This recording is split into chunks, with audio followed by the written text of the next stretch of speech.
네, 이것머니 230회 시작하겠습니다. 저는 진행을 맡은 김범주고요. 오랜만에 3명이 모인 것 같습니다. 오늘 손승우 권혜리 기자가 다 나와 있습니다. 어서 오십시오. 네, 안녕하세요. 안녕하세요. 네. 아니요, 권혜리 기자는 지난주 방송 혹시 들었습니까? 아, 저 앞부분 조금 듣다가. 네, 역시 우리 예상대로 지뢰를 잘 깔았죠, 그럼요. 제가? 뒷담화는 뒤에서 까는 게 그랬나요? 정답입니다. 뒷담화 역시 네. 뒤에 까야죠. 예측대로 네. 아니 예측대로 뉴딜 진행이 펀드 얘기 됐습니다. 어떻게 했나 궁금해서 아, 들어봤는데 뭐. 예측대로 제가 볼 때 앞에도 안 재택근무 들었어요. 얘기만 하고. 앞에도 안 들었고 사실은 재택근무 얘기 하셨잖아요. 네. 그 지뢰를 잘 제가 깔았네요. 권혜리 기자 어디 손목 진짜로? 아픕니까? 아니 옷이 이렇게 생겼어요. 아 붕대 같아가지고. 그런 얘기를 많이. 아, 그렇군요. 아 예. 뭐 혹시 뭐 직구한 겁니까? 네. 아 예. 그런 느낌이 확 들어서 뭔가 직구적 디자인. 이젠 서로 너무 잘하는 것 같아요. 아니 제가 며칠 전에 지난주에 어디를 갔다가 자라 매장 앞을 지나가는데 네. 그 자라 키즈 자라 키즈 매장 앞을 지나가는데 제가 사진을 찍었어요. 하도 신기해서 그 옷을 파는데 인민군복을 아, 진짜 입는 거? 진짜 딱 보면 느낌이. 아니요 인민군복이에요. 보세요. 아, 네. 이게 아마 약간 그 모택동 느낌. 그러니까 그 나라에서는 굉장히 좀 새로운 패션이라고 네. 만들었겠지만 만약에 우리나라에서 이걸 사가지고 이걸 이제 앞에 DP를 해놨더라고요. 네. 만약에 애한테 이걸 입혀가지고 학교를 보냈다 그러면 걔는 학교에서 도대체 무슨 꼴을 당할지.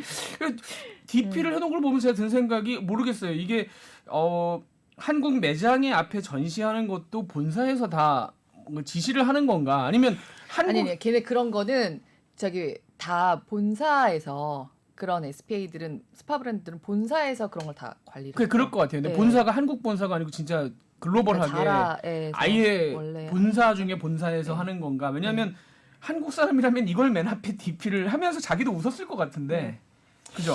네, 네. 많이 보던 옷이네요. 네.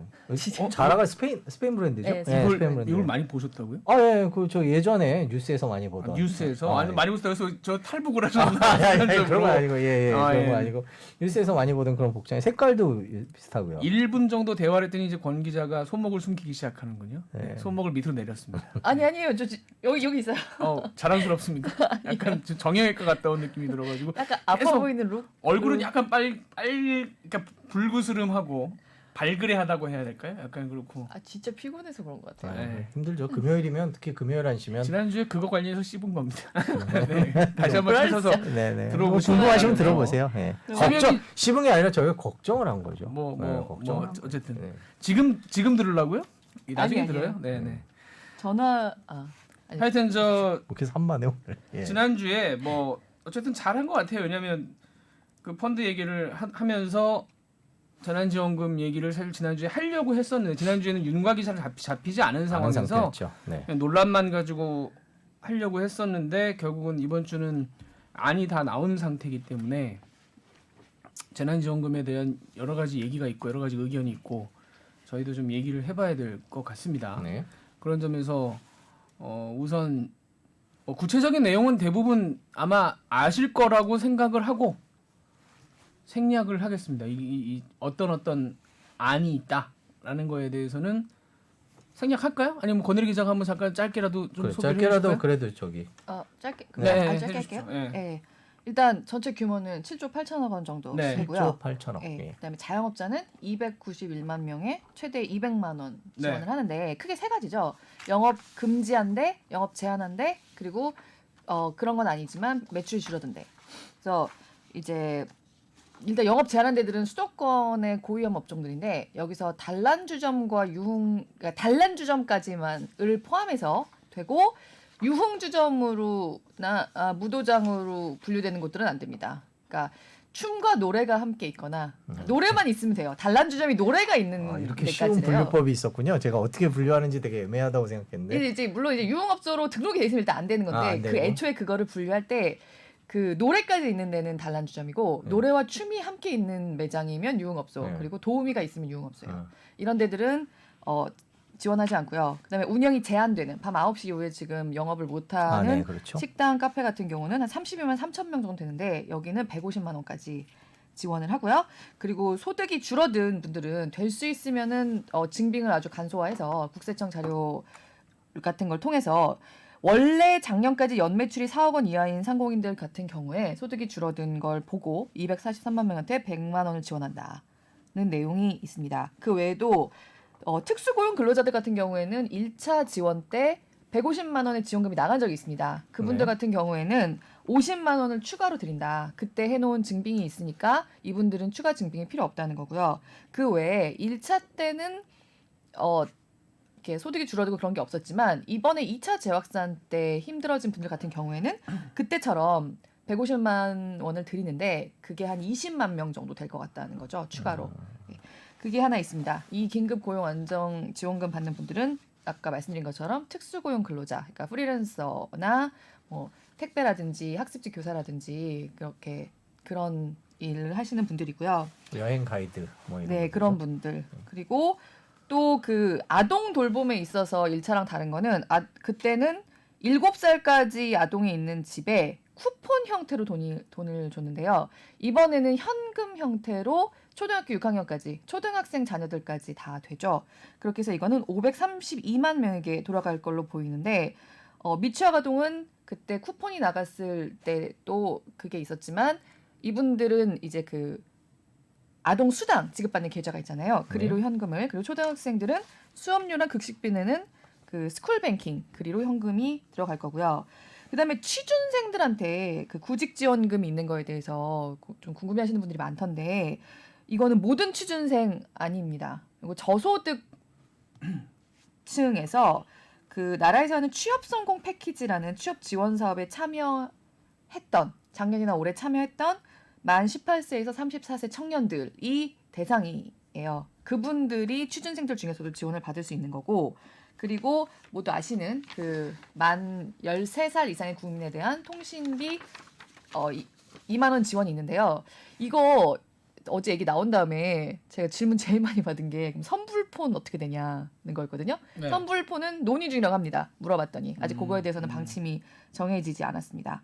요거는 그리고 뭐 알뜰포 같은 거 쓰시는 분들 같은 경우에 요금이 한 달에 2만 원 미친 분들도 있을 수 그렇죠. 있잖아요. 네. 이런 분들은 2월에서 다 준다고 해요. 2만 원을 채워주겠다. 2만 원을 다 채워주겠다. 그리고 이거는 본인 명의만 됩니다. 그리고 그렇죠. 한 사람당 한 대만 되고. 네, 그러니까 네, 네. 아이 핸드폰을 내 명의로 만들어준 분들 같은 경우에는 본인 핸드폰이 또 있을 거 아니에요. 네. 그러면 그 두 대 중에 한 대만 되는 거예요. 명의 보고 하는 거니까요. 그리고 소상공인 대출도 1차처럼 추가가 또 있습니다. 그리고 지금 이미 2차로 이번 4차 추경 전에 이미 2차 대출 지원책이 있었는데 그것도 병행해서 같이 하는 겁니다. 자, 뭐 이 정도. 뭐 대책이 너무 이게 길어지면 또 예, 굉장히 이해가 급하게 안 되기 때문에 빠르게. 예. 손수혁 기자 어떻게 보셨습니까? 먼저. 뭐 이제 작은 틀로 들어가면 할 얘기가 많지만 큰 틀에서 보면 저는 지난번부터 선별 지원 쪽을 지지를 했었죠. 지난번에 전체 줄 때도 네. 대한민국이 헬리콥터 머니를 뿌릴 수 있는 상황이 아니고 특히 이제 이게 코로나19로 인한 경제 위기가 금방 회복된다면야 뭐 다소간의 재정 적자를 감수할 수도 있겠고 그 세수 확보가 될 테니까 그런데 그런 상황이 아니라면 조금 더 신중할 필요가 있다라고 생각을 했었고 저는 그래서 이번 방침 이게 개개의 항목에 대해서는 불만이 있는 것도 있습니다만은 전반적으로는 지금 뭐 이재명 지사 뭐 어젠가 그젠가 이재명 지사랑 원희룡 지사랑 또 어제 토론을 하기도 했는데 네. 뭐 두 분 다 얘기들이 다 뭐 지지하는 쪽에서 그럴듯하게 들릴 수 있는 그런 얘기들이지만 저는 개인적으로 볼 때는 선별 지원금이 맞다고 특히 그렇게 이번 거에 대해서 그러니까 내용이 아니라 선별에 대해서 지지하는 거는 저희가 몇 번 더 할 수도 있을 것 같다는 생각도 들긴 몇 번 해요. 더 해야죠. 네, 사실은. 네. 지금 상황은 지금 뭐 어제 아스트라제네카가 이제 백신 실험을 중단했다 그래서 더 시장이 약간 놀래기도 했죠. 가장 앞서 나가고 있는 회사들 중에 하나였으니까요. 그래서 백신이나 치료제에 대해서 우리가 막연한 기대가 있고 전 인류의 재산과 과학기술과 자본과 과학기술이 투입이 돼서 약을 만들고 있는데 쉽지 않은 상황이고 그런 상황에서 뭐 확진자 사망자 숫자 계속 늘어나는 상황, 경제 위축 이런 상황에서 대한민국이 계속 실탄을 들고 있어야 되는 가능성이 높기 때문에 물론 다 주면 좋죠. 다 주면 좋고 당장 지표는 올라올 겁니다. 그렇게 되면 소비 지표는 올라올 거겠지만 그러기에는 좀 불안하지 않냐라는 정책적 판단도 존중할 필요는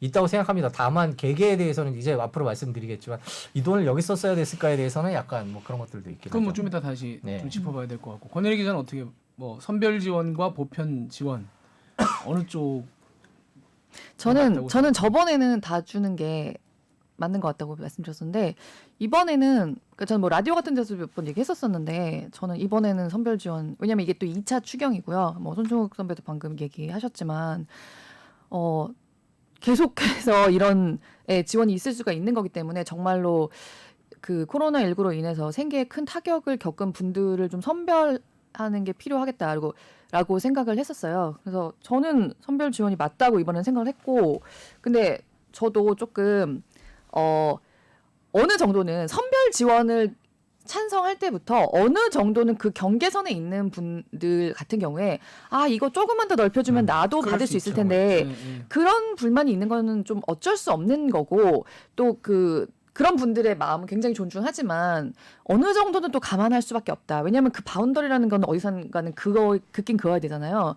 근데 그것과는 별개로 이번에 물론 이번에 이 4차 추경으로 다시 한번 뭐 제2의 긴급 재난 지원금을 하면서 상반기에 긴급 재난 지원금을 드리면서 저희가 이런저런 데이터를 확보한 게 있다라고 정부가 말한 거는 있어요. 예를 들면 고용 안정 지원금이라든지 뭐 프리랜서들 같은 경우에 지원한 거라든지 해서 이번에 조금 더 빠르게 이걸 진행할 수 있도록 정보를 확보한 게 있다는 부분이 어제 발표 내용에 들어있긴 했습니다만 저는 물론 지금 너무 정부가 할 일이 많긴 하지만 1차 때 조금 더 이거의 효과라든가 아니면 지원을 할 수 있는 대상이라든가 이런 거를 더 많이 효과적으로 추려놓을 수 있었으면 어땠을까라는 그런 안타까운 마음이 조금 드는 면은 약간 있고요. 또 이것도 개별 이따가 말씀드리겠지만 일단 근데 개별적인 건 이따 얘기하죠. 네, 개별적인 건, 들어가지 네. 말고 네네. 좀 그렇게 생각합니다. 큰 틀에 대한 얘기를 하는 거니까 네. 결과적으로는 저도 뭐 두 분 의견에 동의합니다. 왜냐하면 처음에는 1차 재난지원금과 2차 재난지원금의 저는 목적이 다르다고 생각해요. 1차 재난지원금 때는 이제 한 곱이 좀 넘겨서 경제를 활성화시켜야 된다라는 차원. 그러니까 그때 좀 돈을 쫙 뿌려서 돈을 쓰게 하고 그리고 그때는 쓸 수가 있는 상황이었어요. 그 단계 자체도 높지 않았고 수도권 같은 경우는 저도 그때 뭐 말씀 몇 번 드렸습니다만 저도 나가서 최대한 쓰려고 한다. 그러니까 음식점을 갈 수도 있고 시장을 갈 수도 있고 어디 가는데 그렇게까지 막 죄송한 마음이 드는 상황은 아니었는데 지금은 전체 일단 나눠주는 이유 자체가 약간 복지 목적, 약간 좀 그 어려운 사람들 돕는 목적이 있다고 봐져요. 첫 번째는 뭐 제 개인적인 말씀을 드리자면 처음에 1차 나눠줬을 때는 제가 그 이상 쓰겠다라고 말씀을 저도 드렸잖아요. 그러니까 처음 받아보는 거고 안생 태어나서 정부에서 그런 돈을 처음 받아봤고 뭔가 써야 된다는 의무감도 좀 있었고 뭐 그렇게 해서 저는 그 이상 사실 활용을 했는데 지금은 그런 효과는 저는 별로 1차만큼은 없을 것이다. 왜냐면 두 번째 만약에 돈을 나눠준다고 하면 두 번째 나눠주는 거기 때문에 감흥이 좀 떨어져서 여유가 있는 사람들이 그걸 가지고 그럼 더 써야지 뭐 이런 생각을 할 수 있는 여건도 아니고 지금 이제 밖에 나가 쓸 수 있는 상황도 아니고 또 두 번째는 저 같은 경우에 특히 그런데 우리는 지금 솔직히 말하면 개인적으로 코로나 때문에 타격을 받고 있는 상황은 아니죠. 왜냐하면 월급이 나오는 월급쟁이들이기 때문에 물론 회사는 어려워지고 있습니다만 아직까지 뭐 우리 월급을 뭐 깎겠다 이런 수준까지는 아니니까 개중 나은 편이잖아요. 개중 나은 편인데 마음이 불편합니다. 가게들 문 닫은 것들 보고 있고 장사 안 되고 사람들 막 힘들어하고 이런 걸 보고 있자니 내 지갑은 아직까지 문제는 없는데 마음은 너무나 불편한. 그렇다면 나한테 돈 주지 말고 저 사람들한테 좀 더 지원을 했으면 좋겠다라는 심정적인 어떤 부분이 있기 때문에 이번에는 정말로 어려운 사람들에게 선별 지원을 하는 것이 방법론에 있어서는 이제 다시 얘기를 하겠습니다만은 맞는 게 아닌가. 좀 예를 들자면 정말 저쪽에서 막 병에 걸려가지고 큰 병에 걸려서 빨리 치료를 하지 않으면 큰일 나는 사람들이 있고 저는 이제 약간 뭐 감기 기운 정도 도는 사람이라면 모두에게 똑같이 감기약을 나눠주느니 저 사람에게 필요한 약, 좀 비싼 약을 빨리 줘서 저 사람을 살리는 것이 지금은 중요한 시기가 아닌가. 그러니까 목적이 다르다라는 부분을 좀 저는 생각이 들고 그런 점에서는 선별 지원을 하는 것이 저는 이번에 맞다고 봅니다. 특히나 자영업 하시는 분들은 이 가게가 한번 쓰러지고 나면 거의 전 재산을 걸고 하는 거기 때문에 가게가 한번 문을 닫고 쓰러지고 나면은 다시 회복할 방법이 없잖아요. 이번에 뭐 정부 대책 중에 폐업하는 가게에 50만 원씩 지원한다. 죽은 다음에 50만 원씩 줘봐야 무슨 소용이 있습니까? 그리고 그 가게들이 무너지고 나면 그만큼의 고용이 또 나중에 회복이 안 되기 때문에 이 사람들이 버틸 수 있을 때까지 버티게 해줘야 나중에 조금 경기가 돌아왔을 때 소비가 살아났을 때 뭐 고용하고 있던 사람들을 다시 뭐 잠깐 쉬게 했다가 다시 고용을 한다든가 회복이 바운스가 가능한 거지. 여기가 쓰러지고 난 다음에 나중에 뭐 몇 개월 뒤에 그때 가서 돈을 쓴다고 한들 이미 이 사람들은 쓰러져 버렸는데 무슨 방법이 있을 수 있겠어요? 되게 중요한 얘기 같아요. 이제 네. 강론으로 자연스럽게 들어왔는데 이제 상공인 얘기 그러니까 자영업자분들 얘기를 할 수밖에 없는데 저희 팀에서 지금 취재를 하고 있는 것들이 있습니다. 이제 그 관련된 비슷한 얘기를 지금 김범주 앵커가 했던 게 보면 항상 이렇게 경제 위기가 오면은 이제 자영업자들이 힘들어지고 우리나라가 유독 자영업자 비율이 높기 때문에 높죠. 경쟁도 그만큼 심하죠. 그래서 네. 뭐 그 이유에 대해서 뭐 논란은 둘째치고 일단 자영업자들이 어려워지면 저희 방송국에서 취재를 가는 가장 첫 번째 황학동이죠. 그 가게 통째로 다 드러내죠. 돈 받고 뭐 네, 싱크대, 그릇 뭐 이런 것들 철거를 합니다. 요즘에 다시 그런 그것도 일들이 그것도 지금 뭐 포화하고 뭐 저희가 취재를 케어가 안될 나가보면 정도라고. 그리고 가보면 다 사연들이 다 어마어마하죠. 그래서 기본적으로 취재를 하다가 느끼는 거는 그겁니다. 그 지금 이 코로나 이후 적응한 자와 적응하지 못한 자 이렇게 둘로 나눌 수 있습니다. 보면 자영업자분들 중에 뭐 이렇게 지원금이랑 약간 떨어진 얘기이기도 하지만 기본적으로 배달로 돌릴 수 있는 배달로 웬만큼 되는 데가 있고 안 되는 데가 있거든요. 네. 그러니까 배달로 음식으로 한번 좁혀볼게요. 그러면 음식이 배달이 되는 데가 있는데 예를 들어서 김치찌개, 제육볶음 뭐 이렇게 다 하는 집 있잖아요. 그런 집들은 배달을 하기 위해서는 약간 준비를 많이 하셔야 됩니다. 실제로 배달을 한 적도 없고. 그런데 이제 예를 들면 좀 약간 자본이 있는 체인점이라든지 큰 데는 요즘에 뭐 하냐면 공유 주방에 가보잖아요. 그러면 저희가 취재를 갔다 왔는데 공유 주방이 예전에는 뭐 새로 사업을 시작하고 이런 게 아니라 요즘에는 그 이른바 맛집이나 큰 가게들이 배달이 몰리잖아요. 그것 때문에 아예 공유 주방에서 보니까 배달만 거기서 배달품만 만들더라고요. 그러니까 우리는 가게 시킨다고 생각하는데 실제로 거기는 자기네가 뭐 배달의 민족 요교에서 온 주문을 따로 공유 주방에서 배달용으로만 막 만든 그렇죠. 거예요. 그 벌써 음식점 OEM 되는 거네요. 그렇죠. 그러니까 우리가 뭐 제가 여기서 상표를 말하긴 그렇습니다만은 뭐 좀 알려진 데들이 공유 주방을 빌려서 배달이 오면 그 가게는 가게대로 하고 왜냐하면 그 가게는 돈이 좀 있기 때문에 간격도 띄우고 이런 칸막이도 놓고 그러고서 뭐 손님이 예전 같진 않겠죠. 근데 하고 있으면서 동시에 배달에다 막 진력을 하는 거예요. 돈 주고 더 하면서. 근데 그렇게 해서 좀 유지를 해가는 쪽이 있는가 하면 전혀 그렇지 못한 쪽들이 있거든요. 그분들은 저희들이 이제 가게 철거하고 이럴 때 가보면 방법이 없는 거예요. 방법을 못 찾는 거예요. 손님이 안 오는 거예요. 진짜 처음 창업했을 때 수준도 안 된다. 손님 없을 때 수준이다. 그렇게 얘기하거든요. 저는 솔직히 그래요. 이번에 지원하는 걸 보면서 이 돈으로 될까? 라는 생각이 오히려 들어요. 이 돈으로 될까? 그러니까 왜 선별 지급을 하느냐가 아니라 이 돈으로 될까? 그런데 이제 국가 재정은 저희가 무슨 뭐 현대화폐 이론도 아니고 찍어낼 수 있는 뭐 엔화도 아니고 달러화도 아닌 맞아요. 나라에서 찍어낼 수 있는 돈이라는 건 한계가 있는 거고 그러면 정부 재정도 한계가 있는데 어떻게 해야 될까? 집중을 해야 되는데 저는 오히려 그분들한테 가는 게 모자라지 않나? 라는 생각도 좀. 저는 사실은 몇 가지 생각을 했는데 특히 자영업 하시는 분들한테 저는 이 업에 대한 지원과 동시에 개인에 대한 지원도 같이 들어가야 된다고 생각을 했어요. 무슨 얘기냐면 지난주에 이 말씀을 드리려고 했는데 지금 예를 들면은 150만 원, 200만 원씩 지금 정해진 거 아니겠습니까? 그러니까 서울의 수도권의 음식점하고 커피 전문점에는 150만 원씩 주는 거고 뭐 PC방, 노래방 이런 데는 200만 원을 주는 거예요. 근데 150만 원, 200만 원을 줘도 월세도 안 될 겁니다. 월세도 안 될 거예요. 그러면 이분들은 그 돈 받아서 그대로 집주인 그 건물주에게 주고 나면 뭘로 먹고 삽니까?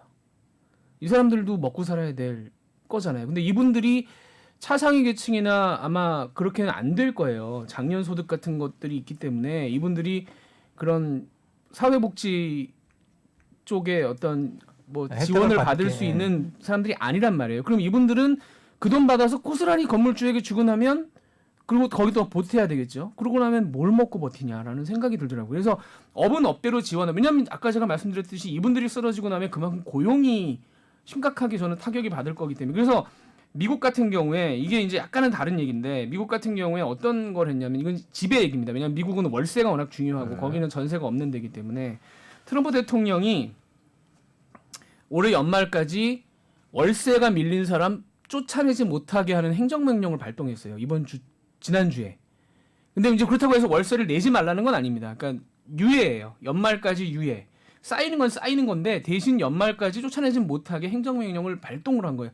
미국이 이런 게 저는 재밌더라고요. 눈길이 가더라고요. 그러니까 모르겠습니다. 건물주는 건물주대로 뭐 야 나도 빚내서 사서 이자 물고 은행에 돈 갖다 줘야 되는데 그게 되겠어라고 얘기를 하겠지만 이게 뭔가 어제 발표한 예를 들면 착한 건물주, 착한 임대료 이런 어떤 선의에 기대는 정책으로만으로 3,000명, 3,600명 정도 그 선한 임대료 정책에 호응을 했다. 그러니까 이 임대료 깎아주는 건물주가 3,600명이에요 전국에. 건물이 몇 개인데. 그러니까 그런 방식으로는 저는 안 된다라고 생각이 들거든요. 지금 건물주는 피해를 사실상은 좀 적게 보는 상황이라면 이게 저 우리나라 법책에서 가능한지 모르겠는데 제도적으로라도 이런 부분에 대한 고민도 좀 같이 해야 되는 거 아닌가. 네, 이게 공산주의다 이렇게 얘기할지 모르겠는데 이거 미국에서 하는 겁니다. 다른 나라가 아니라. 네, 그렇죠. 그런 식의 경제 위기 상황에서 강제적으로 할 수 있는 하고 있죠. 그리고 아예 뭐 유럽 같은 경우에는 겨울에 월세 쫓아내지 못합니다. 아예 그냥 규정이 뭐 그럴 수도 있는데 그건 각 나라마다 사정이 다른 거고 뭐 저도 기본적으로 착하다 착하지 않다라는 거를 정책에 붙이는 거에 대해서는 찬성하지 않는 입장이긴 합니다만은 임대료 문제, 고용 문제에 관해서 아까 김범재 앵커가 이제 개인 지원이나 뭐 이런 얘기들도 했지만 독일 얘기를 잠깐 해보면 독일은 고용에 대해서 지원을 하거든요. 그러니까 자기 직원을 한 명 더 계속 데리고 있을 경우에 그거에 대한 지원을 하는 그 거거든요. 부분도 좀 아쉬워요. 예, 사실은. 그래서 그러니까 그런 게 뭐 비상 우리나라 보고 창의적으로 만들어내라는 것도 아니고, 그러니까 그 자영업자에 대해서 지원을 하는 데 있어서 전 세계에서 지금 각자 머리 좋다는 각국의 나라들이 물론 이제 조금 뭐 자신의 달러 화폐냐 뭐 유로화냐 이거에 따라서 쓸 수 있는 돈의 용량이 다르기는 합니다만은 하고 있는데 그런 면에서 뭐 그냥 150만 원 지원했다. 물론 없는 것보다 당연히 낫죠. 선별 지원 당연히 낫지만 뭐 개인에 대해서도 지원할 수 있고 임대료 문제에 대해서도 한번 사회적 합의를 이뤄볼 필요가 있는가 하면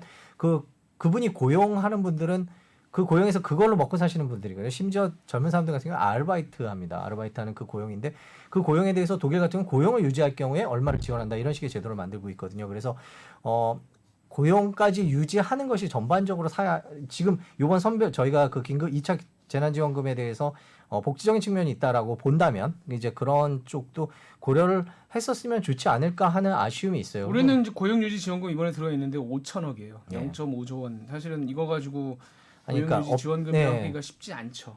그거 가지고 그러니까 기존의 고용보험에서 그러니까 나가고 있는 고용유지 지원금이 있고 이번에 추경해서 그 플러스가 있는데 그러니까 기존에서 그 네네. 추경이 있는데 그 제가 말한 독일의 경우 같은 경우에는 코로나로 인한 지원금을 그런 명목으로 주고 있죠. 이번에 이제 권혜리 기자가 아까 마지막에 얘기한 부분 저도 그 부분에 공감을 하는데 아마 2차 이후에 3차, 4차까지도 뭐 몇 차까지 될지 모르겠습니다만은 추가 지원이 필요할 것 같아요. 상황 자체가 이게 쉽게 끝날 상황은 아니기 때문에 그런 거에 비하면 너무 준비가 좀 덜 돼 있지 않았나. 정책 내놓은 거 보면 과연 이 굉장히 심사숙고한 정책인가라는 생각이 많이 들고 그런 점에서는 소상공인 지원 같은 경우에 물론 3조 8천억 원 상당히 많은 뭐 절반 정도의 비용을 여기다가 이제 주고는 있습니다만은 이게 과연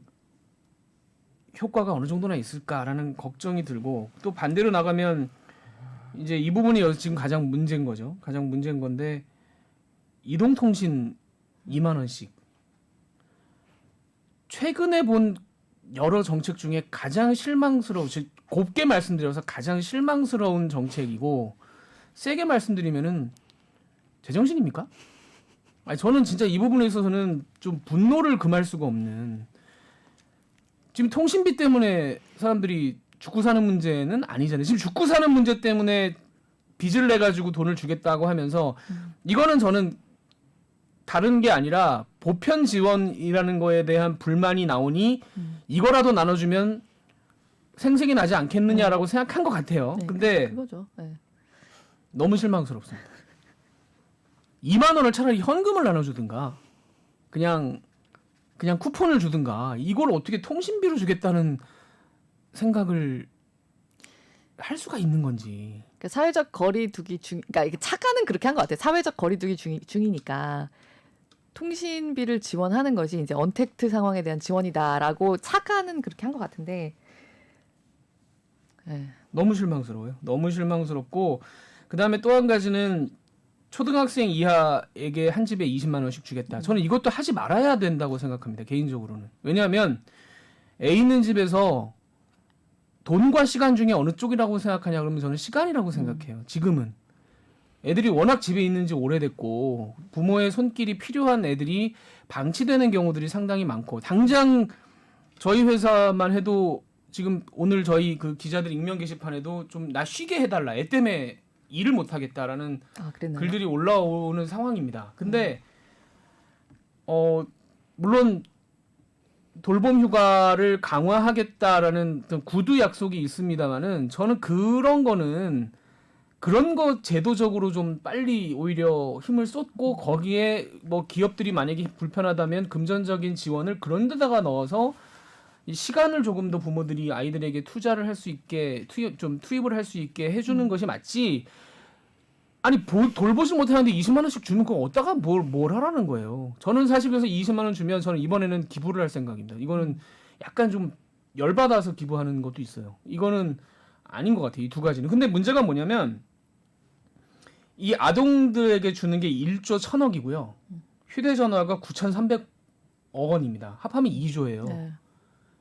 이 2조를 정말 죽어가는 중리산이 하는 사람에게 더 썼으면 선별 지원, 보편 지원 가지고 싸우다가도 어느 한쪽이라도 좋은 소리 들을 텐데 어정쩡하게 그걸 이쪽에다가 힘을 분산하다 보니까 저는 오히려 비판을 사서 듣고 있다는 생각이 들고 그리고 이 부분은 이제 결국 국회에서 통과가 돼야 되는 거잖아요. 추경안이 통과가 돼야 되는 거니까 손 볼 수 있으면 손을 봐야 된다고 저는 생각을 해요. 사실은.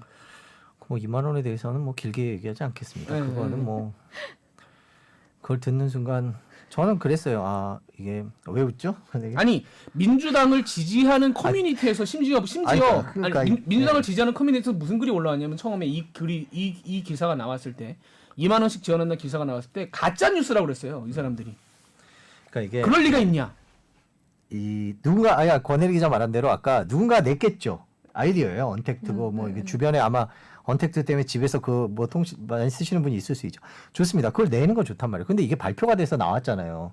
도대체 이거를 걸러주는 기능이 없냐라는 게 너무 답답하다라는 거죠. 그 과정에서 제가 보면서 혼자 생각한 게 이낙연 대표가 대통령을 만나서 이걸 제안하고 대통령이 좋은 생각이다. 이렇게 시나리오까지 사실은 어떻게 보면 일단 서로 합을 맞춰서 내놓은 거란 말이에요. 그게 너무 슬펐어요 그 장면이. 물론 뭐 안 주는 것보다 날 수도 있겠습니다만 이건 그렇게 아니, 말하기도 힘들다 이건. 문재인 대통령은 저희가 1차 때도 얘기했습니다만은 문재인 대통령은 처음부터 선별 지원론자였어요. 그다음에 이낙연 대표도 선별 지원론자입니다. 네. 그러니까 두 사람이 그런데 앉아서 2만 원을 논하는 과정을 제가 볼 때 누가 참모진에서 굉장히 세게 들어갔을 거예요. 이걸 하셔야지 반발이 좀 줄 겁니다라고 누가 아이디어를 냈을 거예요. 그러니까 그 선별 지원론자 아주 처음부터 선별 지원을 주장했던 두 사람이 이걸 얘기를 하는 걸 보니 누가 굉장히 세게 푸시를 한 거예요. 세게 푸시를 했는데 그 사람이 굉장히 판을 잘못 읽었다. 그 참모가 판을 잘못 읽었다는 되게 곱게 표현한 거죠. 대한민국 국민을 어떻게 봤느냐라는 생각이 저는 솔직히 조금 들었어요. 이게 좀 약간 과장된 얘기일 수도 있겠지만 아니요 그렇게 표현할 수 있습니다. 아까 김범주 앵커가 이제 추산해 보면 그 논란 있는 거 합쳐 한 2조 원 정도 되잖아요. 근데 대한민국 국민이라면 9시에 문을 닫아야 되고 뭐 9시 이전에라도 텅텅 비어 있는 음식점을 길거리를 걸어가면서 봤을 것이고 혼자 앉아서 뉴스를 보고 그냥 식당에서 앉아 있는 아주머니를 봤을 것이고 그게 그쪽에 더 쓰인다 한들 내가 선별지원금이라서 돈을 못 받는다 한들 물론 받았으면 좋겠지만 그게 그렇게 화가 났을까요? 이렇게 위로를 받아야 됐을까요? 나는 그렇게 생각했다라는 사실이 조금 안타까웠어요. 그리고 그 사실이 걸러지지 않은 거 집중돼. 뭐 이건 개인적인 그냥 뇌피셜로 그런 생각을 했습니다. 근데 이제 보면서. 보면 가족 돌봄 휴가 비용 추가로 들어가는 게 600억 원, 유연 근무제 지원이 200억 원, 합해서 800억 원입니다. 사실 저는 이쪽이 늘어야 된다고 생각을 해요. 저도요. 애가 있는 입장에서는 이쪽이 늘어야 된다고 생각을 해요. 지금 급한 분들 되게 많거든요. 맡길 데가 없어가지고 발 동동 구르는 분들 많거든요. 거기 20만 원 줘봐야 사람 부르면은 일주일치도 안 돼요. 이거는 일주일치가 뭡니까? 20만 원 가지고. 그러니까 차라리 이쪽에 더 제도를 좀 손보고, 그러니까 제가 이 부분에서 준비가 부족했다라는 생각이 든다는 거예요. 특히나 이런 부분에서 사람들이 어디가 간지럽고 어디가 심각성에 문제인지. 대한 인식의 문제는 없었을까요? 뭐 준비 부족, 심각성에 대한 인식 다 있는 것 같아요. 지금 당장 지금 오늘 뭐 저희가 녹화하고 있는 이 순간 금요일날 오늘 발표된 게 이제 저희가 100명 밑으로 잘 안 떨어집니다. 2.5단계 때문에 상공인들이 너무너무 지금 그 상황이 문제가 너무 좀 힘든 어떻게 상황인데 되느냐가 또 굉장히 예, 관심이죠. 뭐 저희가 네. 지금 녹화할 땐 결정이 안 된 상황입니다만 이게 만일에 연장이 되게 될 경우에 정말 장난 아니거든요. 3주 동안 장사 못 하는 거거든요. 이제. 그러니까요. 예, 그런 상황이 예측이 되는 상황에서 좀 더 그런 걸 감안하면 더 아쉬운 측면이 있는 것 같아요. 저는 뭐 모르겠어요. 이게 말을 그렇게 하고 정말 뒤에서는 어떻게 했는지 모르겠지만은 홍남기 부총리 같은 경우에 한 2주 3주 전까지 2차 재난지원금 없다는 식으로 얘기를 했었습니다. 근데 저는 없다고 말을 하는 이유도 잘 모르겠고, 그러면서 과연 준비를 했나라는 부분도 잘 모르겠고, 그러니까 이건 경제부총리가 해야 될 몫인 거였던 건데, 이건 경제부총리가 숙제를 못했다라는 느낌밖에 들지 않고, 뭐 홍남기 부총리 경질 얘기가 지금 진작에 나왔었는데, 그리고 아마 뭐 이 코너 이것머니 오랫동안 들으신 분은 알겠지만 저는 처음부터 별로 능력과 어떤 임무에 대한 개념 이게 저는 별로 탐탁치 않았었는데 이번 거 보고 나서 든 생각은 좀 더 그게 강화됐습니다. 과연 경제부총리가 자기가 맡은 지금 이 엄중한 시국에 경제를 어떻게 풀어가야 하는가에 대한 아이디어 혹은 의지 있나? 저는 이 답을 보고는 전혀 그런 생각이 들질 않아요. 그렇다면은 글쎄요, 뭐 전쟁 중에 장군 바꾸는 게 쉬운 문제는 아닌데 심각한 고민을 좀 해봐야 될 시기가 아닌가. 이렇게까지 좀 그렇게 한다면 좀 그렇습니다. 저는 개인적으로 이게 이런 보편 지원, 선별 지원 가지고 논란을 일으키면서까지 가지고 온 안인데 과연 선별 지원을 제대로 했느냐? 라는 부분에 있어서는 의심이. 선별 지원이라는 안에 대해서는 저희 셋 다 지금 동의를 한 거잖아요. 근데 이제 안에 대해서는 과연 그렇게 고민했느냐? 특히나 7조 8천억 원 들어가는데 휴대전화에 9,300억 원을 지원하면서 저소득층 긴급 생계 지원이 4천억입니다. 네. 두 배가 넘더라고요.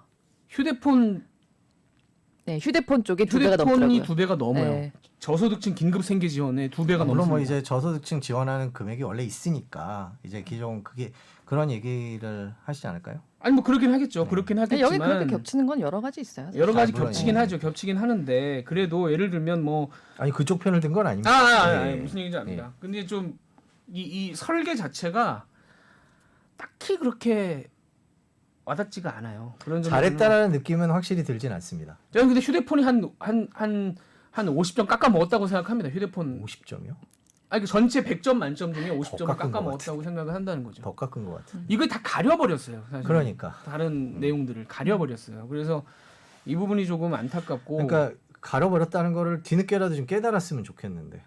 국회에서 이거는 다시 말씀드리지만 통과시켜줘야 되는 추경안을 통과를 해야 되는 입장은 이제 국회로 넘어간 거고 이게 뭐 당정청 여당까지 들어가서 같이 논의를 아니겠습니다만은 아니다 싶으면 지금이라도 바꾸는 용기가 필요한 거죠. 국회에서 통과를 시킬 때 이렇게. 근데 문제는 지금 분위기는 그냥 뭐 추석 전에 지급을 해야 되기 때문에 빨리 해야 된다고 해서 아마 원하는 대로 통과하자라고 할 가능성이 굉장히 높아 보이긴 합니다만은 휴대전화 2만 원 지원 받으면서 찜찜해하는 사람들이 저는 굉장히 많을 거라고 생각을 해요. 사실은 그게 내 눈에 보이지도 않고 사라지는 거잖아요. 또 한 가지는 그냥 까지는 거잖아요. 한마디로. 네. 그냥 고지서에서. 고지서 자동 감면. 그게 무슨 의미가 있나라는 심리적으로도. 그러니까 제가 그때 왜 그 외식 쿠폰을 칭찬했던 이유는 마중물 역할을 해서 네. 심리적으로 좀 더 그럼 내가 써볼까라는 네, 그렇죠. 생각을 하게 만드는 점에서 제가 칭찬을 했던 건데 이거는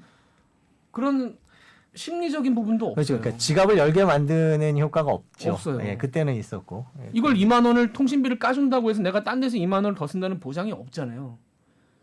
그런 점에서는 의미가 없는 정책인 것 같다는 생각이 들어요. 그래서 국민의힘 야당 쪽에서 차라리 독감 백신을 놔주자 전 국민에게 차라리 그게 현실적인 아니지 않나 이렇게 쓸 거면 그것도 저는 뭐 물론 아까 말씀드린 대로 그러니까 소비를 진작하는 효과는 없어서 그것도 별로 아주 좋은 안이라고 생각하지는 않습니다만은 휴대전화보다는 그게 낫죠. 엄밀히 따지자면 그런 점에서는 참 한 30분, 20분 만에 그냥 내초에까지 달렸네요. 아니 뭐 그 휴대폰에서 뭐 특별히 할 말이 더 없는 것 같아요. 그냥. 근데 이제 2.5단계 같은 경우에 저희가 이거 방송 아마 녹음 나갈 때까지는 결정이 났을 것 같아요. 그죠? 이거 내일 한다고. 내일 주말 결론한다. 네. 주말에 결론. 내일 내린다는 결론. 왜냐면 이거 지금 애매해서. 당장 뭐 저 자영업자들 뭐 어떻게 하시겠어요? 시위도 만일에. 하겠다고 하고 결정할 수 있다면 당국자라 그러면 어떻게 할 것 같아요? 이거 정말 어려운 결정이에요. 어려운 이거 결정이에요. 정말 어려운 결정이에요. 어려운 결정인데 차라리 전 최근에 봤던 댓글 중에 이런 방법을 써야 되는 차라리 2주 셧다운을 하자는 얘기가 있더라고요. 이렇게 1.5, 2.5 왔다 갔다 하지 말고 계속 질질 끌 게 아니라 그냥 아예 이동 제한을 걸어버리자 뭐 이런 얘기가 나올 정도로 근데 이제 그건 경제 저는 타격이 워낙 크니까 그건 뭐안 그런 되는- 일이 발생하면 우리 사회가 상당히 격한 논쟁 네. 여러 가지 논쟁으로 빠져들 수 있다고 생각하는데 그럼요. 지금 2.5도 사실은 제가 이 기사를 보고 좀 저기 셧다운 하자는 거 아닙니다. 네, 네, 이 기사를 보고 조금 약간 놀랐다라고 해야 될까요? 호주의 전 총리가 토니 에벗 전 총리 2015년부터 2017년까지 총리를 했던 사람인데 지난주에 무슨 주장을 했냐면 코로나에 감염된 노인들은 자연사하도록 둬야 한다라는 발언을 했습니다. 이 사람들 살리기 위해서 보건 정책을 펼치다 보니 경제가 죽는다라는 주장을 전 총리가 상당히 과격한 그러니까 550만 명 멜버른 주민을 가택연금 시켜가면서 경제를 죽이면서 노인들을 살려야 하느냐라는 상당히 폭력적인 발언을 했는데 이거를 전 총리까지 하는 사람이 던졌어라는 이 어떤 함의 이게 결국 트럼프 대통령이 그 경제 살리기를 하는 것과도 어떻게 보면 맞닿아 있는 부분이고 저는 만약에 셧다운까지 가면 우리도 상당히 격한 수준의 논쟁 여러 가지 사회 경제 정치적으로 격한 논쟁에 들어갈 수 있다라는 생각이 들어요. 그분 얘기에 뭐 그런 거죠. 동의는 하진 않습니다. 굉장히 동의하기 어렵죠. 사람의 생명에 관한 문제를 이렇게 경제를 살리는 게 누구? 그리고 사실 그 라인이 시간이 가면요. 그 라인이 어디까지 그어질 것이냐. 뭐 막말로 70이 넘는 사람이다라고 하면은 난 아니니까라고 하지만 그게 언제 자기한테까지 올지 모르는 거예요. 그거는 그냥 이 인간 사회라는 것에 어떤 그 지금 21세까지 쌓아온 모든 것에 대한 약간 반대입니다. 그러니까 제 말씀은 네. 이 말이 옳다. 운명에 대한 도전. 이 말이 옳다. 그런 말이 나올지. 아니, 얘기를 하는 게 저도 그래요. 아니라 저도 어떤 상당히 심정인지는 격한 그러니까 네, 맞아요. 선을 넘는 예. 저런 발언이 나온단 말이야라는 네. 근데 내가 죽게 생겼는데 이런 말도 못해 뭐 이런 그렇죠. 식의 제가 그거는 이해를 근데 모르겠습니다. 격한 상황까지 상당히 갈 수 있다라는 부분을 저는 우리나라에서 정치를 하는 사람들 혹은 행정을 하는 사람들이 상당히 머릿속에 넣고 모든 거를 네. 감안해야 된다라는 생각이 저는 들어요. 사실은 네. 우리가 그걸 못 봤기 때문에 야 그게 말이 돼라고 생각하지만 이 그냥 기사 나온 코로나 블루 그 관련 대책들 이런 것들이 나오지만 점점 이렇게 잡고 계신 거 불안해요. 예. 지금 마음이 불안해지기 시작했나 봐. 그 사람들이 이쯤이면 끝나겠지, 이쯤이면 네. 완화됐겠지. 그리고 대한민국은 또 초반에 방역이 되게 잘 됐잖아요. 초반이 아니라 이제 중간 한동안 잘 그랬죠. 됐잖아요. 네. 그래서 세계 다른 어느 나라보다도 약간 뭐 외출도 하고 뭐 쇼핑도 하고 이러면서 정상적으로 거의 돌아갔던 수준이 있었잖아요. 그러니까 그런 상황에서 지금 이제 점점 갑자기 또 이렇게 악화되고 이게 끝날 자신이 스스로 예상했던 다들 마음으로 예상했던 것보다 계속 길어지고 있는 분위기라서 네. 점점 더 힘들죠.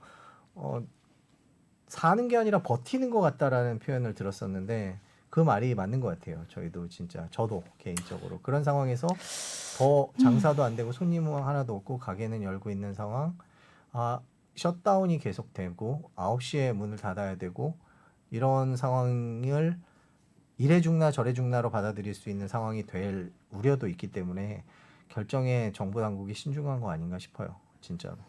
그게 참 제가 몇 번 말씀드립니다만은 그래서 지난주인가 3주 전인가 저희가 한번 그런 말씀드린 적이 있어요. 이게 방역을 하시는 분들은 3단계를 얘기를 하지만 정책을 꾸리는 사람 입장에서는 쉽지 않은 결정이다. 근데 그때 막 3단계를 안 하면 거의 뭐 반역이라는 수준으로 방역하는 분들은 말씀하셨지만 지금 무슨 2.5단계 가지고도 지금 우리가 이렇게 힘든 상황을 굉장히 힘든 상황을 여러 명이 겪고 있는 상황에서는 이거는 정말 저는 힘든 문제예요. 어려운 결정이라고 생각하고 그다음에 저는 솔직히 말씀드리면 똑같고 말씀드리면 2.5단계 내려야 된다고 생각합니다. 개인적으로는. 그리고 대신 개개인이 방역을 더 강화하고 또 한 가지는 방역을 어기는 사람들에 대한 처벌을 강화하는 것이 그러니까 예를 들면 그 교회 관련해서 이런 기사들이 몇 번 있었어요. 그 일부 지자체 같은 경우는 대면 예배 하는데 가서 하지 마세요 정도 하고 온다는 거예요. 그냥 그러니까 이제 서울 같은 경우는 교회가 워낙 많기 때문에 지난 주말까지 3주였어요. 집합 모이지 말라고 얘기하고 3주가 됐는데 지난 주말까지 한 바퀴를 겨우 돌았대요. 전체 교회를 한 바퀴를 겨우 돌아가지고 한 바퀴 돌고 문 연 데는 2주간 집합금지 명령을 내리고 그걸 어기면 고발이에요. 그래서 지난 주말까지 서울시에서 고발된 교회가 딱 2곳입니다. 그러니까 이게 룰을 그러니까 누구는 지금 목숨을 걸고 룰을 지키고 있잖아요. 맞아요. 그러니까 이제 일반 가게들, 뭐 식당들, 뭐 카페들 이런데, 뭐 술집들 이런 데들은 지금 내 생계와 죽는 이 사는 이의 문제를 걸고 룰을 지키고 있는데 반대로 룰을 어기는 사람들에 대한 규제가 약하다면은 그거 심리적으로 2배의 분노를 느낄 수가 있단 말이에요. 그래서 저는 이 부분에 있어서도 좀 제도를 고쳐서 사실 교회가 그렇게 돼서 만약에 한번 문 열었다 걸려서 고발을 당하잖아요. 고발을 당해도 최대 300만 원이에요. 나오는 과징금이. 그럼 교회 입장에서는 물론 상당히 대부분의 지금 저희가 이제 문을 계속 여는 교회들을 가지고 보도를 하기 때문에 상당히 많은 이 방역 지침을 따르고 있는 교회들에 대한 부분은 저희가 간과해서는 안 되겠습니다. 대부분의 교회가 뭐 온라인 예배하면서 이 규정을 잘 지켜주고 있어요. 고마운데 이제 그렇지 않은 교회들이 분명히 존재하고 그 위험이 얼마나 클지를 우리가 지금 예측이 불가능하기 때문에 거기 때문에 무슨 다른 문제가 발생할 수 있고 그다음에 뭐 예를 들면 지하철이나 버스에서 마스크 안 쓰는 사람들에 대한 처벌도 사실은 우리가 영상 보도하면서 세졌지 그전에는 그렇게 구두 경고하고 끝나는 경우도 많았단 말이에요. 그러니까 저는 내리고 다시 단계를 내리면서 반대로 이 지침을 어기는 쪽에는 정말 엄하게 다스려서 최대한 공공선을 좀 지키는 차원의 정책이 나와주는 것이 맞지 않을까. 저는 진짜 이 밤에 차 타고 이제 일 끝나고 차 타고 집에 갈 때 이 교통량이 줄어든 게 눈에 보이잖아요. 지금 네. 차가 안 막히잖아요. 네. 그리고 이렇게 가게들 문 닫는 거. 제 감수성이 너무 예민해서 그런가 약간 울컥해요. 좀 그 나이 들어서 그런 건 아니에요. 저도 그래요? 네. 아닌가 우리 둘이 둘 다 나이 들어서 그렇잖아요. 지금 왜 같이 제가 말하는데 언제니까 갑자기 나이 든 거 같아요. 아니 뭐야 치성이 몇 차이 난다고 저는 진짜 울컥해요. 진짜 저는 울컥합니다. 그래서 제가 집에 가다가 본 장면인데 진짜 손님 하나도 없는데 앉아서 뉴스 보고 계시는 아주머니 뒷모습을 본 적이 있어요. 근데 그때 제가 무슨 노래를 듣고 있었냐면 나의 아저씨에 나왔던 그 나의 아저씨 드라마 보셨어요? 아니 안 봤습니다. 거기에 나오는 저는 노래가 자사 하나 제품을 있거든요. 해요. 어른이라는 노래가 있는데 그 드라마에서는 이제 행복과 희망이 무엇이냐에 대한 그거를 다룬 거죠. 아이유랑 이성균 저도 씨 못 나온 봤어요. 거예요. 그걸 안 봤단 말이에요. 근데 하여튼 그 음악을 듣는데 그 음악이 정말 잔잔해요. 잔잔하면서 이게 자신의 근데 이제 그런 비어 있는 가게들이 눈에 들어오고 그날 비가 왔어요. 혼자 대한민국 사람 혼자 울컥한 거예요. 그러면서 너무 일상으로 돌아가고 싶다. 우리한테 일상이 이렇게 소중했던가 그러면서 뭉클하고 나이 들었구나. 이제 그러면서 넘어갔어요. 아니, 저희 동네도 이제 7시 반에 제가 산책을 나갔다가 거기 이제 순댓국집 24시간 하는 순댓국집이 있어요. 근데 제가 어떻게 가보니까 그 집 월세를 알아요. 네. 제가 가는 집도 아닌데 어떻게 이제 제 월세라는데 거기가 월세가 600입니다. 그러니까 상가 건물 1층에 크지도 않아요. 테이블이 한 8개, 7개 정도 되는데 7시 야, 반에 상당히 높은 편인데. 그 네, 거기가 좀 원래 잘 되는 데인가 지역이긴 해서. 근데 이제 딱 손승욱 기자가 방금 얘기한 7시 반에 주인분이 앉아가지고 혼자서 TV를 보고 계시더라고요. 안에 주방에 여자분 한 분 계시고 밖에 남자분이 앉아가지고 TV 보고 있고. 지나가는데 도대체 무슨 심정일까라는 생각이 드는 거예요. 어떤 커피집에 제가 일부러 들러가지고 이제 또 테이크아웃을 해 가는데 개인 커피집이에요. 그 이제 거기 명부에 이름을 적잖아요. 이름을 적는데 제가 2시 반인가 갔는데 8명인가 왔다 갔더라고요. 오후 2시 반. 네. 이 한 분 한 분이 되게 그래요. 이분들이 이 사람은 여기 앉아 있지만 이 뒤에 딸린 사람이 몇 명이겠으며. 그렇잖아요. 그러니까 그런 걸 보고 있자니 이걸 2.5단계에서 3단계 가자. 그러니까 감당이 될까라는 생각이 우리 사회가 이걸 감당할 수 있을까라는 생각. 그다음에 그럴 준비가 돼 있나. 그러니까 방역 차원에서는 알겠는데 우리가 이걸 그러니까 저는 풀었다가는 진짜 400, 500 갈 텐데 만약에 다시 우리가 2.5단계 하기 전으로 돌아가게 되면은 그럼 또 할 거 아니에요, 이거를. 근데 한 주 더 한다고 네. 확실히 그러니까 그것도 끊을 수 모르겠어요. 있을까요? 그러니까 진짜 그러니까 저한테 누가 답답한 답을 분이 내라고 댓글로 하면 차라리 셧다운 2주 하자. 그 아니, 근데 얘기를 이제 하는 게 그게 그런 거 있더라고요. 지금 영업 금지를 당하고 있는 분들은 이제 그쵸. 이제 그분들도 그거를 그러면 우리 일주일 더 하면은 우리 다 같이 다시 문 열 수 있는 때로 된다고 생각하세요라면 그분들에게도 물론 답이 없겠죠. 근데 차라리 빨리 이걸 어떻게 해서 짧고 굵게 진짜 그래서 그래서 해달라라고 하던데 진짜 모르겠어요. 너무 큰것 저는 정말로 같고. 이거는 진짜 그러니까 기본적으로 답을 모르겠어요. 코로나를 변수로 생각하지 말고 상수로 생각하는 변화를 추진을 해야 되는데 당분간은 어차피 근데 약 나올 때까지는 해야 되는데 그런 근본적인 지금 아까 제가 그 얘기를 하고 싶었는데 못했는데 돈 150만 원, 200만 원 주는 것뿐만 아니라 예를 들면 당장 내가 배달을 시작하고 싶거나 뭘 이렇게 약간 하고 싶은데 그거에 대한 정책적 지원이나 뭐 이런 것들도 있긴 있는데 소개가 좀 더 됐으면 좋겠고 그러니까 뭔가를 좀 바꿔보려고 하고 코로나에 맞춰서 할 수 있는 거 진짜 이거 하나거든요. 이거를 어느 음식점에서 인터뷰를 하러 갔더니 이게 어떤 의미냐 그랬더니 생존이라는 표현을 쓰더라고요. 그만큼 할 수 있는 게 이거 하나인 거예요. 이거라고 얘기를 하시니까 지금 예, 들으시는 분들은 이 가림막 플라스틱 가림막인데 그런 면에서 우리가 할 수 있는 지원들이 더 무엇인가 150만 원, 200만 원뿐만 아니라 더 할 수 고용 뭐 업종 변환이라든지 아니면 뭐 정부가 다 할 수 있는 건 아닙니다. 뭐 다 하라고 얘기할 수도 없는 거고요. 근데 조금 더 아까 김범재 앵커가 얘기했듯이 꼼꼼하게 했으면 좋겠어요. 자기 주변에 장사하는 사람이 있다면 이렇게 했을까?라는 생각이 저는 솔직히 좀 들어요. 사실 욕안 먹으려는 의도가 저는 굉장히 강했다고 생각하고 3차, 4차 어차피 해야 되니까 정부 정책을 하는 입장에서 욕을 안 먹을 수 없습니다. 뭘 하든 욕을 먹게 돼 있어요. 그렇다면 차라리 효과가 명확하게 나는 이것 때문에 한 거다. 이건 효과가 있지 않느냐라고 명확하게 얘기할 수 있는 딱 부러지는 안을 내놔야 될 것 같고 그다음에 두텁게라고 했었었는데 물론 지금 이미 약간 마른 걸레 쥐었다는 느낌이 있어요. 이미 이번에 7조 8천억 원 중에서 7조 5천억 원이 적자 국채 아닙니까? 그리고 벌써 한국은행에서 막 국채 배입 시작해야 되는 단계가 됐잖아요. 시장에서 소화가 되지 않고. 근데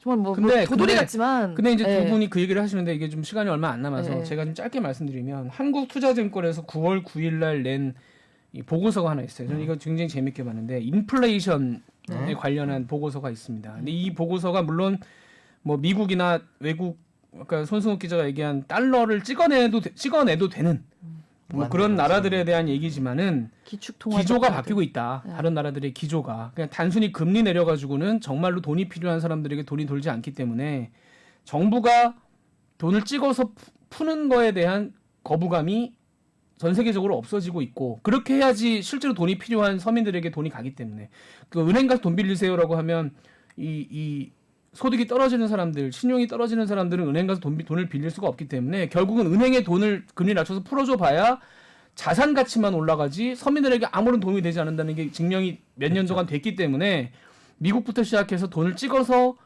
뿌리는 것이 어떻게 보면 새로운 네. 어떤 트렌드가 되고 있고 또 한 가지는 뭐냐면 네. 이렇게 경제가 침체된 상황에서는 네. 인플레이션에 대한 두려움을 오히려 벗어내야 된다. 그러니까 물가가 오르는 거를 막는 것이 어떻게 보면 금융당국이나 뭐 모두의 우선순위로 올라 있었지만 지금은 물가 걱정할 때가 아니다. 오히려 물가가 오른다는 기대가 있어야 사람들이 소비를 하고 투자를 할 거기 때문에 지금은 정부가 돈을 찍어서 써야 하는 때다라는 어떤 이 보고서를 한 30페이지 정도를 냈습니다. 30페이지 정도를 냈는데 저는 이걸 보면서 그러니까 아까 지금 권혜리 기자가 얘기한 우리나라의 빚이 과연 다른 나라에 비해서 많으냐 적으냐 저는 여러 가지 논점이 있을 수 있다고 생각해요. 저는 절대로 적다고 생각하지 않습니다. 지금 많은 데서 뭐 우리나라가 다른 나라보다 재정 적자가 뭐 많지 않고 빚이 보통 OECD 내에서 OECD 구분을 기준으로 하죠. 빚이 예. 뭐 어쩌고저쩌고 얘기를 합니다만은 전 우리나라 빚이 정부가 지고 있는 빚이 그 단순히 드러나 있는 수치보다 상당히 높게 봐야 된다고 저는 보는 입장이고 저도. 그런 점에서는 재정 안전성에 대한 걱정 뭐 그런 충분히 이해는 되는데 지금은 당분간은 빚 내는 것 국채를 내는 찍어서라도 빚을 내는 거에 대해서 이렇게까지 걱정을 우리가 그러니까 걱정을 제가, 이해를 하는데 네, 제가 많은 걸 얘기를 한 거는 이거를 너무 많이 이번에 국채를 발행했다는 얘기를 하고 싶어서 한 게 아니라 이걸 굉장히 알알이 잘 썼어야 된다라고 얘기를 하고 그건 싶었던 맞죠. 거예요. 그러니까, 예. 그러니까 7조 8천억 원 정도의 국채를 발행해야 되는 상황인 거는 너무 알겠는데 그 중에 거의 한 2조 정도가 너무 생각지도 못한 데 들어간 것에 대해서 다시 한번 안타깝다는 얘기를 하고 싶어서 그랬던 거고 권혜리 기자의 당연히 말에 100% 동의, 예, 100% 동의합니다. 지금 예. 사실 3차, 4차까지 해야 되는 상황이잖아요. 해야 되면 해야 된다고 생각합니다. 저도. 근데 이제 그 재정 건전성 부분은 그러니까 이거를 정말 그 용처를 잘 쓰면서 생각은 해야 되는 게 방금 김범 선배 얘기한 그 한국투자증권 보고서가 요새 되게 많이 나오는 얘기고 사실 그래서 미국의 뭐 연준 같은 데도 그 이제 물가 관리 목표 이제 장기적으로 2%가 목표지 당장 2%가 될 것 같으면은 우리가 돈을 그만 푼다 이거 아니다라고 얘기를 한 것도 사실 그렇죠. 그런 부분이잖아요. 예, 연준은 정말 네. 그 근데 이제- 인플레이션에 목숨 거는 조직인데 그게 확 바뀌어서 그쵸. 예. 근데 우리도 어느 정도는 완만한 인플레가 오는 게 경제에 좋긴 하지만 사실 그거는 이제 미국이나 유로나 그러니까 만약에 이게 우리나라 같은 경우에 갑자기 이제 외환시장 같은 게 흔들리기 시작하면 고민은 해야 되는 문제라고 생각합니다. 근데 물론 앞으로도 필요하다면 계속 돈은 풀긴 해야 되겠지만 그러니까 이렇게 뭐 약간 뭐랄까 통신비 2만 원 이런 것이 맞아요, 나오면서 맞아요. 예, 예. 그러면은 재정 건전성 얘기가 또 안 나올 수가 없는 거다. 그러니까 그런 데 대한 논쟁은 사실은 네. 많이 없는 것 같아요. 경제 제가 몇 번 뭐 말씀드립니다만은 어떻게 하는 것이 옳은 것이냐라는 거에 대한 경제를 놓고 좀 심도 깊은 논쟁 그런 게 사실 어렵기도 하고 많이들 좀 놓치는 부분이 있어서 이번을 기회로 조금 더 많은 논쟁이 좀 벌어져야 되는 거 아닌가. 어젯밤에 뭐 백분 토론 같은 스타일부터 시작해서 상당히 많은 좀 논쟁이 있어야 되는 거 아닌가. 논쟁이 필요할 것 같아요. 그러니까 김범재가 말했듯이 미국이 지금 뭐라고 하나? 월스트리트가 아니라 메인스트리트에 돈을 뿌린다고 하잖아요. 돈을 푼다고. 그렇게 얘기하시 직접적으로 지원을 하고 있고 진짜 금융권을 통한 것들은 기득권층이 갖고 있는 자산 가격 상승 역할이 크기 때문에 뭐 다 드러난 사실이죠. 그래서 우리가 직접 뿌리는 거에 대해서는 그런 방법론에 대해서는 그렇게 뭐라 그러고 싶은 생각은 없는데 단지 저희가 지금 1시간째 똑같은 얘기를 반복하고 있는 것 같은데 그런 분야는 좀 냉철하게 얘기를 했으면 좋겠어요. 솔직히 뭐 저희가 오늘 뭐 아마 이거 나갈 때쯤이면 방송이 됐을 수도 있겠지만 저희 통신비 그렇게 안 늘었거든요. 통신비가 늘 이유는 없죠. 왜냐면 보통 정액제를 그래서 쓰면서 그 안에서 기재부 차관이 활용하기 나와서 때문에 뭐 통신비가 늘어날 것으로 뭐 추정해서 뭐 늘어날 것이다 뭐 이렇게 해서 지원을 한다 그러는데 저희가 지금 뭐 방송 준비하고 있는 내용도 통신비 따져보면 그렇게 늘지 않았거든요. 그래서 이제 뭐 실수로 나왔을 수도 있으니까 그거 걷어들이고 정확한 곳에 더 쓴다면 지금까지 정책적 뭐 돈이 없어서 못 쓰는 거지 뭐 안 쓰는 건 아니니까 그런 식으로 제대로 이번에 딱 바로 잡으면은 뭐 괜찮지 않을까 기대를 한번 해봅니다. 뭐 저는 국회에서 고칠 거라고 기대하지는 않고요. 솔직하게 말씀드리면 뭐 급하다고 해서 빨리빨리 밀어붙일 거라고 생각하는데 다다음번 그 이후에 대한 시나리오를 이제라도 좀 심도 깊게 고민을 했으면 좋겠다라는 말씀을 드리면서 손승욱 기자가 지금 시계를 보고 있습니다. 회의를 또 가야 될 시간이 왜 제 핑계를 대? 그럼 저희는 계속 할 수 있어요. 한 시간 더 할 수 있는데 아니, 뭐 대충 준비한 거 다 하신 것 같은데 뭐 이렇게 자꾸 제 핑계를. 뭐 그렇습니다. 다음 주에 요즘에 또 좀 모여서 소주 한 잔도 못 하니까 참 예, 안타까운 것 같아요. 진짜. 다음 주에 좀 밝은 소식으로 찾아뵀으면 좋겠습니다만은 과연 그럴 수 있을지. 뭐 밝은 소식을 찾아보죠. 뭐 보면 근데 밝은 소식 찾기에는 지금 2.5단계가 어떻게 되느냐, 재난지원금 문제, 그 다음에 자산 가격도 뭐 요즘에 경제에 대한 불확실성이 점점 커진다고 생각하니까 또 자산 가격들도 그렇고 그래서 뭐 요즘에 동학개미 하신 분들도 또 요즘에 주가 뭐 9월 달은 원래 뭐 매년 그렇지만 하여튼 그런 것 같아서 이래저래 다들 마음이 복잡하실 것 같습니다. 손승욱 기자 하여튼 뭐 저 자영업자들 취재하고 계시다니까 취재한 결과물 한번 또 꼼꼼하게 보고 나서 네. 다음 주에 또 뭐 감상평. 혹시 다음 주에는 다 나오나요 결과가? 다 다음 주입니다. 다 다음 아 주. 그렇게까지 잡고 가나요? 예, 이게 저기 여론조사를 하는 게 있어서. 여론조사를 하는 게 예, 있어서. 알겠습니다. 그건 다 다음 주에 한번 예. 얘기를 할 수 있겠네요. 네, 네. 하여튼 다음 주에는 또 좀 조금이라도 밝은 소식 좀 일부러라도 좀 찾아오도록 하겠습니다. 다음 주에 뵙도록 하겠습니다. 감사합니다. 감사합니다. 고맙습니다.